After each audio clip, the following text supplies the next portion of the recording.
Leaders news కి స్వాగతం. అన్నమయ్య జిల్లా రైల్వే కోడూరు అనంతరాజుపేట వద్ద ఉండే మినీ గిరిజన గురుకుల పాఠశాల విద్యార్థుల చేత బాల కార్మికుల్లాగా పనులు చేయించడంపై విచారించి పాఠశాల హెచ్ఎం పై చర్యలు తీసుకోవాలని సిహెచ్యు జిల్లా అధ్యక్షుడు సిహెచ్ చంద్రశేఖర్ ఓ ప్రకటనలో డిమాండ్ చేశారు.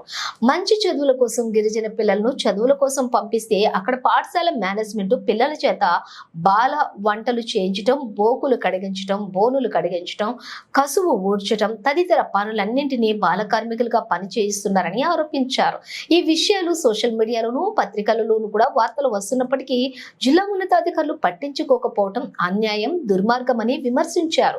వంట మాస్టర్ లేకపోతే వెంటనే నియమించాలని, లేకుంటే బయట వారితో కాంట్రాక్ట్ వర్కర్స్ తో పనులు చేయించుకోవాలని, చదువుకొని వచ్చినటువంటి పిల్లలు విద్యార్థులతో ఎలా పని చేయిస్తారని చెప్పి ప్రశ్నించారు. అక్కడ హెచ్ఎం వారానికి ఒక రోజు వస్తారని తెలిపారు. నాణ్యమైన భోజనం పెట్టాలని డిమాండ్ చేశారు. టీచర్ల కొరత కూడా ఉందని, గత కరోనాలో జీతాలు కూడా చెల్లించలేదని తెలిపారు. నైట్ వాచ్మెన్ కూడా లేరన్నారు. గతంలో వైద్యం అందక అనుమానాస్పదంతో ఓ గిరిజన బాలిక చనిపోయిందని గుర్తు చేశారు. వెంటనే జిల్లా కలెక్టర్ డిఈఓ జోక్యం చేసుకుని ఈ విషయాలపై విచారణ జరపాలని, బాధ్యులపై చర్యలు తీసుకోవాలని డిమాండ్ చేశారు.